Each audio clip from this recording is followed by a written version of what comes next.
তামুলপুৰত মুখ্যমন্ত্ৰী ডক্টৰ হিমন্ত বিশ্ব শৰ্মা 20 বছৰ বিটিচিত শান্তি নাছিল কেতিয়াবা আলফা কেতিয়াবা বিএলটি ইত্যাদি বহু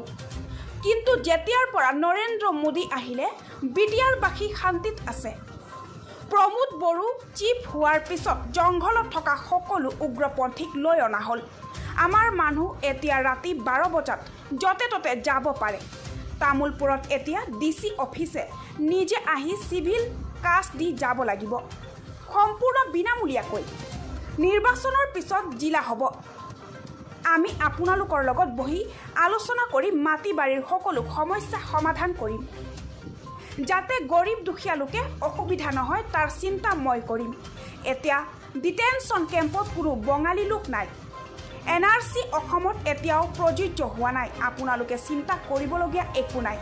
আগত 17000 লোকক অৰুণ উদয় দিয়া হৈছে আৰু 10000ক দিয়া হ'ব এইবিলাক লিষ্ট মই নিজে চাম প্ৰতি বছৰে ইয়াৰ ধন বাঢ়ি যাব নিৰ্বাচনৰ আগত কৈছিলো 1 লাখ লৰা ছোৱালীক চাকৰি দিম যত 25000 লৰা ছোৱালী আৰক্ষী বিভাগত পাব এতিয়াও কৈছো পাবই তামুলপুৰৰ ৰেচন দোকানীক সতৰ্কবাণী তামুলপুৰৰ ৰেচন দোকানীসকলে চাউল কম দিয়ে বুলি অভিযোগ আছে ৰেচনত যিবিলাকে চাউল কাটি ৰাখে তেওঁলোকক দ্বিতীয় অফিচত দালালৰ দৰে জেলত পঠাম বিটিআৰত সকলোৱে একত্ৰিত হৈ থাকিলে বিটিআৰ বহু আগুৱাই যাব তামুলপুৰ সমষ্টিত আমি জিকা নিশ্চিত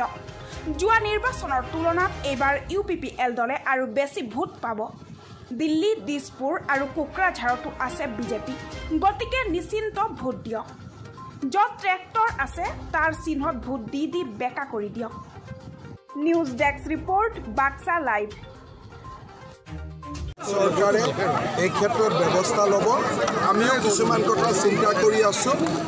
ৰাইজে নিশ্চয় সকাহ পাব খুব সোনকালে সকাহ পাব গোসাইগাঁৱত খুব ধুনীয়াকৈ কৈ আহিছোঁ